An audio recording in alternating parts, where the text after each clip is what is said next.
Dan ini istana airnya. Yuk teman-teman, kita naik.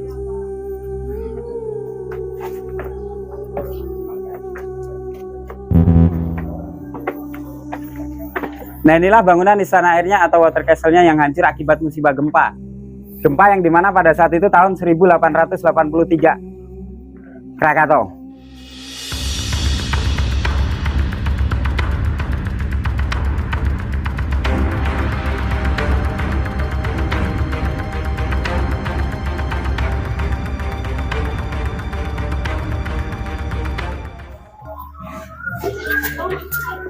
Hai teman-teman, hari ini kita akan menuju rumah raja.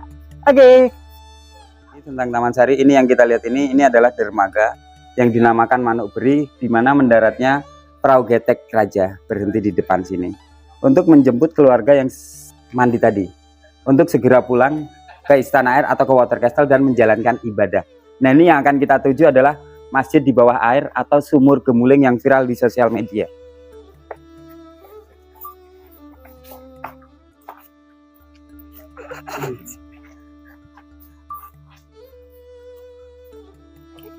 Teman-teman, di kali ini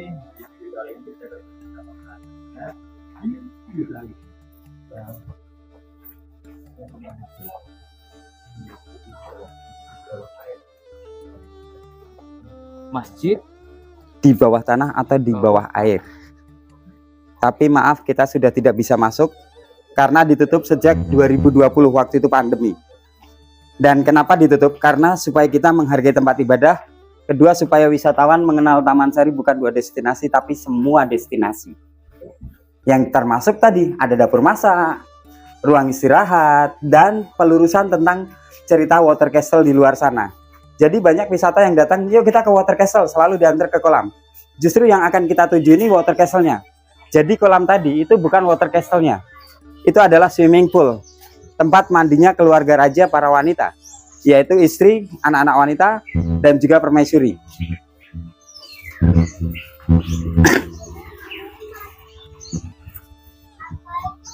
Nah ini Kak, sebelum kita lanjut lagi, ini ada sebuah kampung yang dulu sangat terkenal sampai sekarang, yaitu Kampung Cyber, yang setiap rumah sudah menggunakan layanan internet free wifi. Dan di sebelah inilah kampung cybernya, sebelah timur itu kampung batiknya. Kenapa dinamakan kampung batik? Karena sebetulnya semua warga yang tinggal di sini dulu memproduksi batik. Dan pesan saya satu buat teman-teman di luar sana, tolong cintailah batik, hindarilah printing.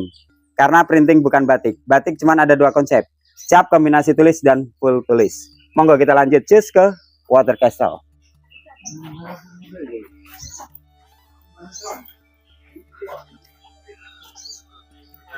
selain water castle nanti bisa melihat masjid di bawah tanahnya. Iya, sumur gemuling yang viral di sosial media itu cuman kita melihatnya dari luar. Dan ini Kak, batas dindingnya. Ini ada dinding patah ini. Ini adalah sebuah tempat danau. Di sebelah ini adalah perkebunan. Dan dinding ini patah akibat musibah gempa. Lewat aja Kak. Nggak apa-apa, kita relax kok. Nah ini Kak, batas dindingnya. Jadi mohon maaf Kak, ini hancur atau patah akibat musibah gempa. Kakak semua masih ingat gempa tahun 1883, gempa apakah itu? Pelajaran sekolah Kak. Iya. Gunung Krakatau meletus, membelah Selat Sunda, Pulau Jawa hancur, tanggul ini jebol, airnya hilang. Ya sih. Ini patah akibat gempa tadi. Oke, kita lihat dermaga tadi, monggo. Nah ini Kak, mari kita bayangkan jangan ada rumah warga tapi berhalusinasi bahwa ini dulu danau atau air. Monggo. Dan inilah rumah warga atau para abdi dalam yang diizinkan tinggal di sini untuk menjaga cagar budaya itu.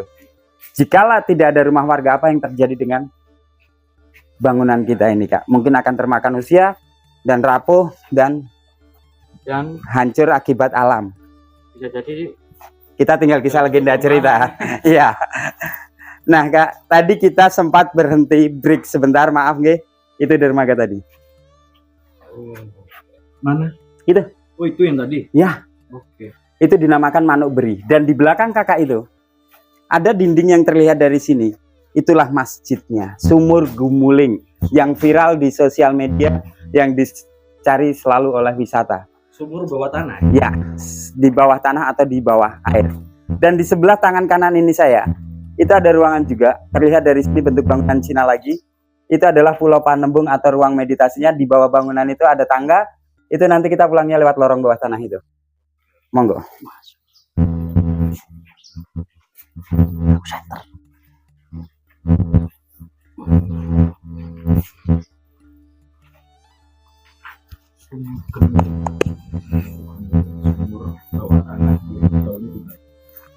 Air nih. Jadi Iya. ini di bawahnya air, Pak ya? Ini yang kita injak ini dulu danau. Oh, ini danau. Ya. Nah ini Kak yang dicari para wisatawan. Inilah sumur gemulingnya atau masjid di bawah air atau di bawah tanah. Dan posisi kita sekarang itu ada di sini. Monggo bisa di zoom, Kak. Ini yang patah tadi. Oke. Dan ini airnya. Maaf. Kelihatan nggak? Kelihatan. Backlight ya. Wes full lagi. Nah ini. Kelihatan. Nggak kelihatan. Coba kakak di sini. Backlight lagi nggak? Oh ya, Ya. Kelihatan? dikit-dikit lah. Yang ada bulat kayak donat itu bangunan ini. Monggo. Yang bulat kayak donat itu. Oh, ini bangunan ini. Ya. Nah ini yang banyak orang cerita di luar dari kita. Ada terowongan bawah tanah tembus pantai selatan. Itu sebetulnya tidak ada dan tidak benar. Jadi tembusnya selatan danau buatan ini. Karena raja kita dulu menggunakan bahasa nasional. Tidak, tapi bahasa Jawa. Kidul Segaran sama Segoro Kidul artinya udah beda. Segoro Kidul pantai selatan, Kidul Segaran selatannya danau buatan ini Kak. Dan ini tempat ibadah masjid ini yang dicari para wisatawan. Ini masjid ini tingkat 2 saf, khusus buat laki-laki dan perempuan. Tapi masjid ini dulu terbalik fungsi penggunaannya. Kebaliknya seperti apa? Backlight nggak? Sorry. Nah ini yang dicari. Ini yang Ini loh Kang dicari kan. Ini kan. viral ini. Ya, yang viral di sosial media. Tapi mohon maaf. Monggo geser ke sini Kak. Oh, iya. Ini yang dicari para Tapi sudah ditutup. Gelap. Ya, sudah ditutup. Nggak bisa masuk. Sudah nggak bisa. Ini sejak 2020. Kenapa ditutup? Karena supaya kita menghargai tempat ibadah karena ini masjid. Terus yang kedua Kak, fungsi masjid ini beda dengan fungsi masjid sekarang. Maksud dalam arti penggunaannya antara perempuan dan laki-laki. Kalau sekarang masjid yang tingkat jamaah laki-laki di atas perempuan di atas, laki-laki di bawah. Tapi kalau dulu kebalik, justru di atas ini khusus laki-laki, di bawah malah perempuan. Kenapa Pak seperti itu? Karena jika terjadi musibah, monggo selamatkan dulu wanita. Surga di bawah telapak kaki ibu. Lindungi dan jagalah wanita ini. Ini loh Kak. Dan karena wanita adalah pahlawan tanpa tanda jasa, melahirkan taruhannya nyawa, keluar darah tulang mau patah. Mawar merah darah, mawar putih tulang, kenanga itu nyawa. Itulah ilmu filosofi. Seperti itu Kak. Makanya yuk cintai sejarah. Jangan pernah tinggalkan sejarah. Carilah ilmu filosofi juga selain mitos. Monggo kita lanjut ke water castle-nya. Ini nggak bisa lihat sama sekali Pak. Nggak bisa. Dari jendela. Nggak bisa, nggak kelihatan tangganya. Dan ini di bawah ini jalan masuknya. Nah di bawah jalan ini jalan masuknya untuk menuju ke tempat ibadah. Jadi akan kelihatan. Dan itu Kak, sebelah kiri itu pintu masuknya. Besi itu. Makanya sudah tidak bisa dikunjungi untuk ke dalam. Ini masih ke bawah lagi. Iya. Masih ke bawah lagi itu Kak. Awas hati-hati handphone. Dalamnya. Jadi ini juga bagian dari Taman Sari, Water Masjid Castle. bawah tanah. Iya, masjid bawah tanah. Tempat ibadahnya raja. water castle-nya ini kira-kira besarnya berapa? Taman Sari Water Castle itu luasnya kurang dan lebih 10,5 hektar. Kurang dan lebihnya loh ya. Itu udah kepotong sama rumah warga sekarang. Oh gitu. Jadi, oke, kita sekarang akan menuju ke Water Castle itu Kak. Mari. Dan itu ada lorong yang nanti terakhir akan kita lalui. Ini lorong yang difungsikan atau digunakan untuk menyeberang istri dan anak-anak raja dari kolam menuju istana air, dari istana air menuju ke kolam. Lorong ini dinamakan urung-urung. Urung-urung. Ya, kadang lewat, kadang tidak. Urung-burung.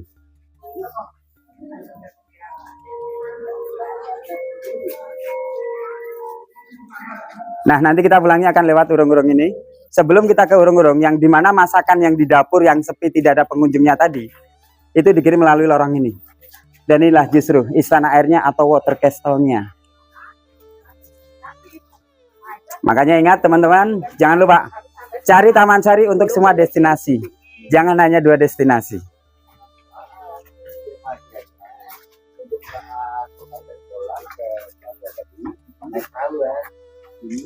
Dan inilah Kak. Excuse me, over there is a water castle. Because 315 years ago, Isumi Sarialuli is a water. Di bawah itu dulu, sebelum terjadi rumah warga, itu dulu danau atau air. Dan ini istananya. Inilah istana air. Ini istananya. Ya, dan itu ada bangunan yang terlihat dari sini, jendela itu.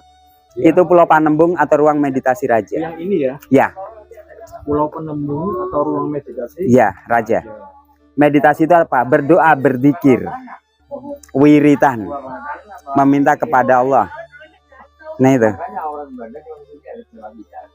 Dan ini istana airnya. Yuk, teman-teman, kita naik.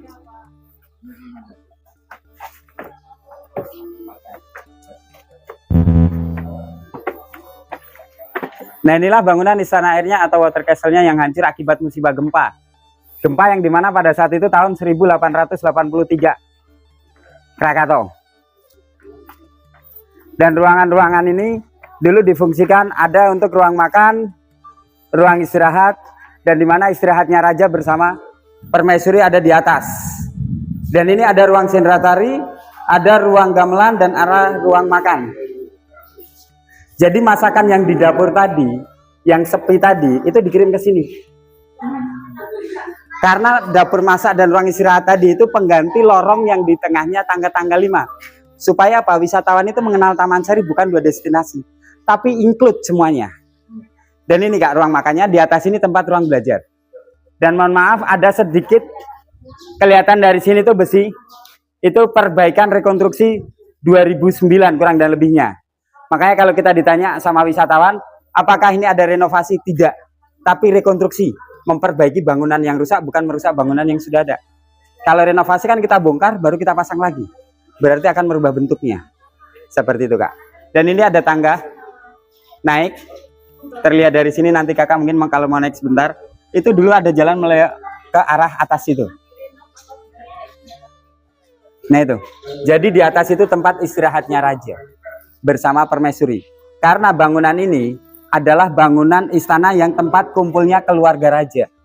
Setelah beliau mandi, beribadah semua ngumpul di sini. Jadi semua selir-selirnya di sini. Ya, tapi mohon maaf Mas, kita merubah kata supaya image selir jangan sampai negatif. Maka kita rubah dengan kata istri-istri, yang dimana tadi kita bahas istri raja itu kurang dan lebih ada 20 lah. Mungkin kurang dan lebihnya. Tapi tidak semuanya ikut mandi di kolam. Seperti itu. Dan ini yang hancur parah ini baru tempat istirahatnya para istri-istri. Sebelah timur itu anak-anak. Karena anak raja dulu cukup lumayan sedikit juga. Ada pria dan wanita, itu ngumpul di sini semua. Nah beliau tidak hanya ngumpul asal ngumpul, tapi beliau juga diberi pendidikan. Ada pendidikan keagamaan, ada pendidikan tentang membatik. Gitu Kak. Nah pendidikan keagamaan apa? Karena beliau sudah muslim, maka anak-anak itu diajak untuk belajar mengaji dan mengkaji. Mengaji itu membaca, mengkaji, memahami apa kata perintah. Gitu. Dan monggo kita geser, yuk kita lihat bagian masjid.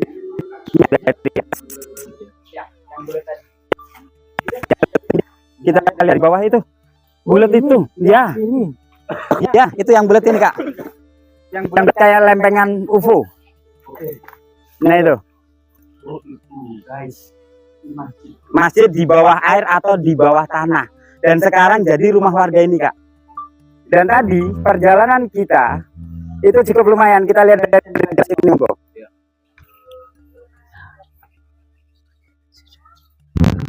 Bentar Pak, bentar. J, monggo silakan. Foto dulu Pak. Siap. Dokumentasinya.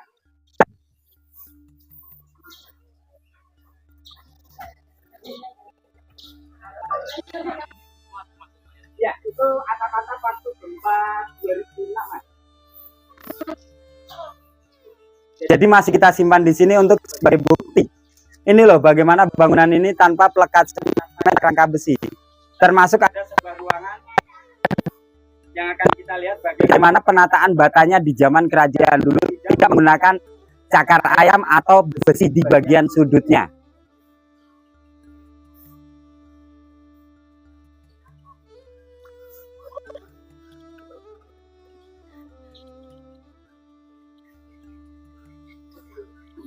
Oke teman-teman ya, jadi seperti ini ya bangunan yang bekas reruntuhan akibat adanya gempa bumi teman.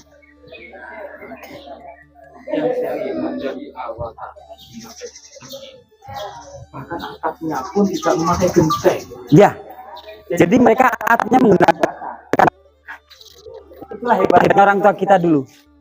Bagaimana proses pembangunan ini walaupun ini tidak pas loh. Termasuk ini Kak, sudut bangunan ini ada ruangan yang hancur juga. Sudutnya kalau rumah sekarang harus menggunakan besi. Monggo kita lihat lebih dekat.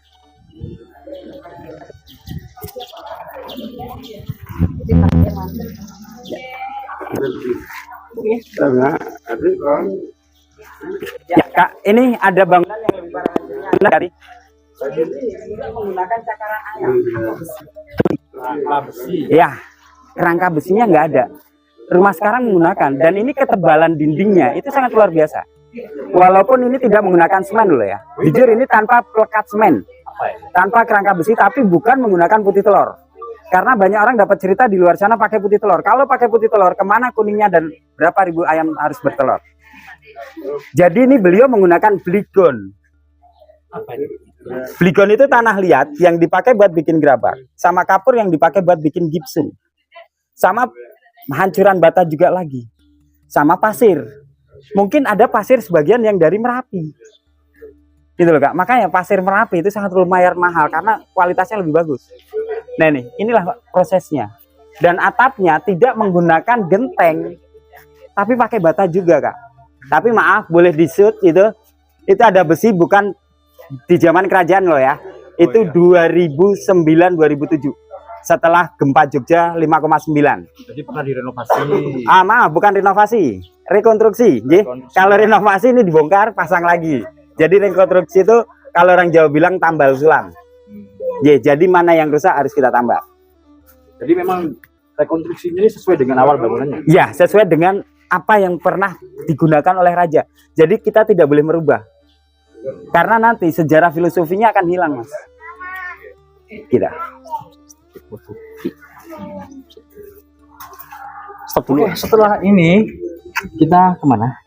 Oke, baik teman-teman semuanya, kita akan berjalan lagi yang dimana pintu keluar menuju tiket atau parkiran kalian, yang dimana kita akan lewat lorong bawah tanah yang dulu digunakan oleh keluarga raja dan untuk menyeberang masakan yang dari dapur tadi.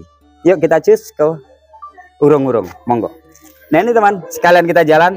Ini adalah bangunan water castle-nya atau istana airnya. Dan maaf, tahun 2002 kita diizinkan naik ke atas itu. Apa fungsi bangunan di atas itu? Itu dulu difungsikan untuk melihat keadaan Jogja oleh wisata. Itu terpantau semuanya. Tapi digunakan oleh raja untuk istirahatnya permaisuri raja bersama rajanya. Oh, jadi bukan ruang pantauan? Bukan.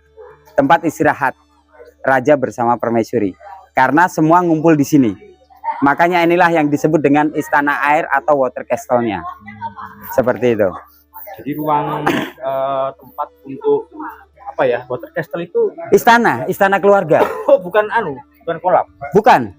Jadi mohon maaf, kenapa ini dinamakan water castle? Ini tempat istananya keluarga. Kalau kolam tadi itu disebut water castle, berarti nanti bahaya dong, Kak. Bahasa Inggris kolam renang apa? Kenapa kalian mau dikasih kebohongan? Yuk kita ke water castle, diantar ke kolam. Bahaya, ini bahasa semakin hilang. Makanya kolam tadi adalah water castle, salah. Justru itu swimming pool. Dan inilah istana airnya atau water castle-nya. Kenapa dinamakan water castle? Sebelum terjadi rumah warga, di sini dulu danau. Yang tadi kita lihat di map tadi. Oke, monggo kita lanjut. Guys, ini menuju ke parkiran, pintu keluar melalui lorong bawah tanah. Dan sekalian Jumatan nih.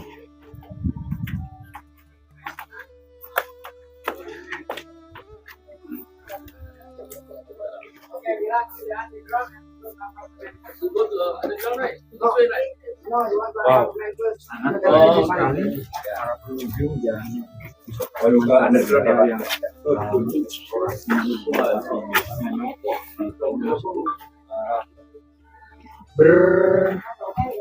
apa ya, terstruktur seperti ala-ala zaman Portugis dan Awas hati-hati kak.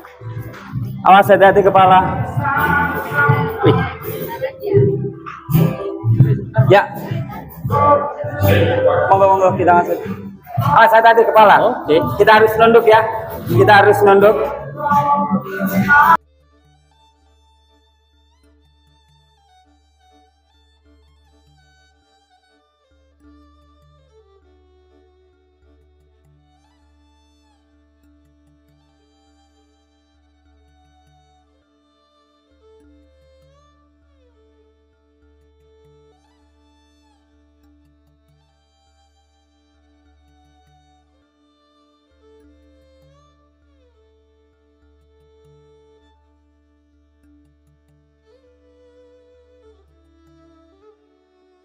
Kan untuk menyeberang istri dan anak-anak raja dan juga masakan yang di dapur tadi. Karena di atas dari ventilasi udara ini dulu danau atau air. Ya, di bawah ventilasi udara ini dulu danau atau air yang tadi kita lihat di map tadi. Dan di sebelah kiri ini ada ruangan yang ditutup, yaitu tempat ruang meditasi raja. Supaya, mohon maaf mas, menghargai tempat ibadah juga kan, meditasi. Itu dinamakan Pulau Panembung. Pulau Panembung. Ya, Panembung maksud dalam arti meminta. Ya seperti kita habis sholat, kita wiritan, dzikiran. Nah itu.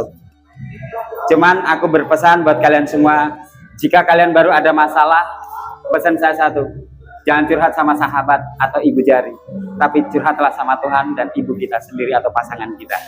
Itu, meditasilah. Koreksi kesalahanmu, jangan benarkan diri kamu. Karena kita manusia tidak ada yang sempurna. Dan ini pintu keluarnya menuju tempat kalian parkir dan tiket tadi. Awas hati-hati kepala.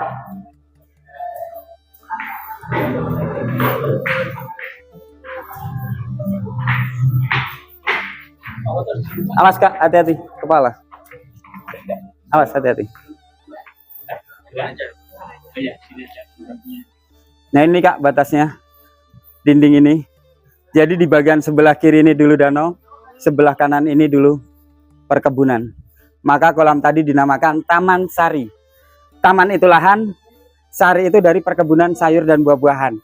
Dan di sebelah water castle, di samping belakang dinding ini adalah airnya. Dan ini dermaga yang berikutnya, yang kedua. Yang di sebelah tadi dinamakan Manuk Beri, kalau yang dermaga ini dinamakan Plongkangan. Plongkangan. Ya. Plongkangan itu apa? Awas hati-hati. Nah ini kak bentuk bangunannya. Plongkangan, mongkang kan.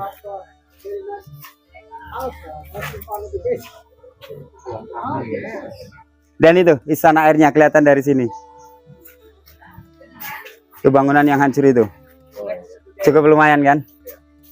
Ya itulah istana airnya. Ini akan menuju ke parkiran dan tiket di mana kita tadi beli izin untuk masuk ke wisata Taman Sari. Izin tiketnya. Dan berapa tadi teman-teman? 15.000 ya. Kira-kira 15.000 rugi nggak dengan lokasi seluas ini tadi? Murah. Sangat terjangkau ya. Makanya aku pesan buat seluruh wisata yang mau datangin Taman Sari, jangan lupa kunjungi semua destinasi, jangan pernah menyerah karena sejarahnya sangat luar biasa. Oke, begitu aja kita tutup. Terima kasih atas kunjungannya untuk semua youtuber kita. Semoga sukses, sehat selalu, dan jangan lupa objek wisata yang berikutnya yang belum viral di sosial media. Tolong bantu kita. Makam Raja Kota Gede, itu ada di Kota Gede, pendiri Kerajaan Mataram Muslim. Sukses selalu buat kalian. Assalamualaikum warahmatullahi wabarakatuh. Waalaikumsalam.